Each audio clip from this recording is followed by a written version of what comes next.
көрмесіне жиналған ғалымдар қауымы, менің есімім Динара Болатқызы, Қазақстан Республикасынан. Біздің мақаламыздың тақырыбы құқықтық гибридті терминдерді хакатон форматында меңгерту.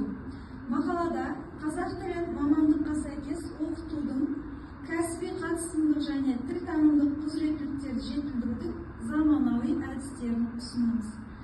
Гибридті терминдерді қарастырмас бұрын жалпы гибридтену үрдісінің шығу тетігіне тоқтала кетсек.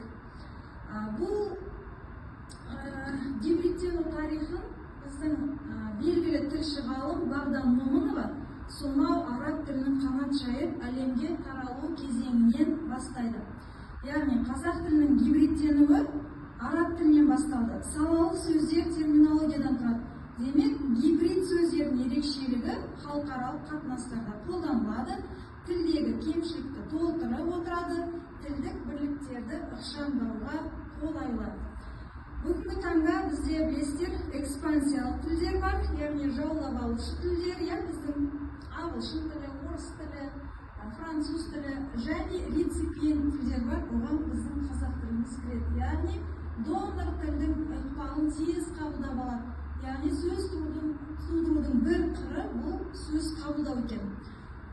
Ал жұмысымыздың теориялық негіздеріне тоқталсақ, бұл гибрид терминдер қазақ терминологиясын жан-жақты дамытуға, жүйелеуге, қалыптастыруға, сөздік қорды байытуға бірден бір ықпал ететін кәсіби лексиканың бір саласы.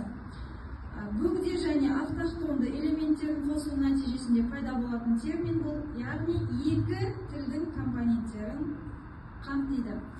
Абдуали Хайдар: калькирование является одним из ведущих и продуктивных способов образования новых терминов в казахском языке деп айтқан болатын. Терминологические кальки по своему характеру делятся на два типа: смысловые и структурно-смысловые деп калькалау тәсіліне сипаттама берген. Бірақ біздің ары қарай қарастыратын мәселеміз бұл біздің құқықтану мамандықта оқитын студенттерге осы терминдерді қалай меңгертеміз. Яғни оның меңгертудің қандай маңызды уәжі бар, себептері бар, соған тоқтала кетсек, бұл яғни халықаралық және көптілді құқықтық тәжірибе бір жағынан, екінші жағынан құқықтық нормалардың дұрыс түсіндірілуі, үшіншіден кәсіби құзыреттілікті арттыру және құқықтық тілді дамыту және стандарттау. Енді әдістерге тоқталсақ, өзіміздің бір азды-кемді тәжірибемізде қазақ тіл мамандыққа сай оқытуда, кәсіби лексиканы меңгертуде клин технологиясы, өздеріңізге белгілі айтылым, жазылым, тыңдалым, оқылым дағдылары қамтылған. Және ең соңғы хакатон деген жаңа формат пайда болды.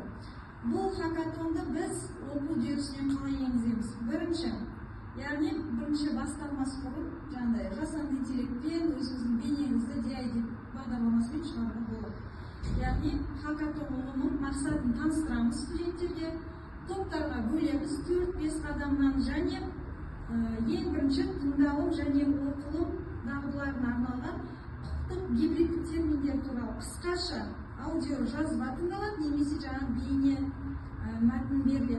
Құқықтық мәтіндерді оқиды, талқылайды, одан кейін мәтіндердегі гибридті терминдерді белгілейді, әр терминнің мағынасын анықтайды және талқылайды. Одан кейінгі жобаны орындау мақсатында бірінші мәселені анықтау, жоспарлау, зерттеу және талдау, шешім ұсыну және презентация дайындау. Таныстырылым және талқылау кезеңінде әр топ өзінің жобасын таныстырады. Одан кейін оқытушымен және басқа топтармен талқылайды, сұрақтар қойылады бір-біріне және кері байланыс беріледі. Қорытынды оған 5 минут уақыт бөлеміз. Мұнда барлығын уақыттар келтірілген. Регламент сақтау үшін мен сіздерге қысқаша айттым.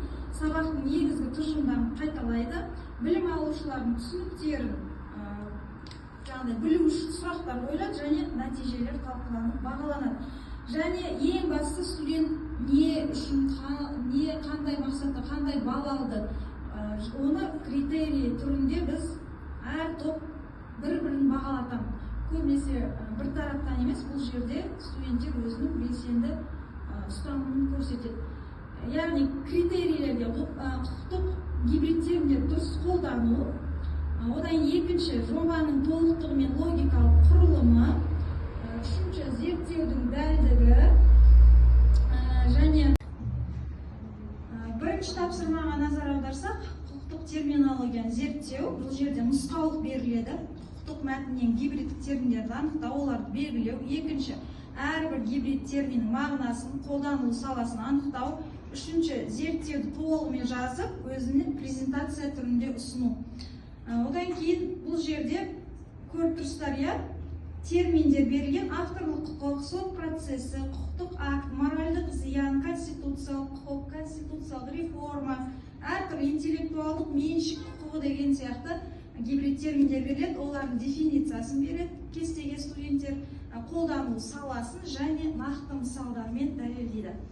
Осындай мәнердегі тапсырмалар бірнеше ұсынылады. Оның ішінде жаңағы айттық, заңдар мен жарлықтар, қаулылар, әрбір құжаттың мақсаты мен мазмұны түсіндіріледі.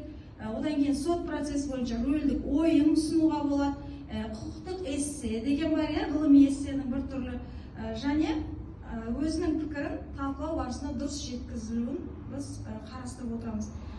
Енді қорыта келе айтатынымыз, құқық саласындағы гибрид терминдерді оқыту бұл заман талабы, құқықтық құжаттардың дәлдігі мен түсінікті болуын қамтамасыз етіп қана қоймай, халықаралық құқықтық тәжірибеге бейімделуге көмектеседі.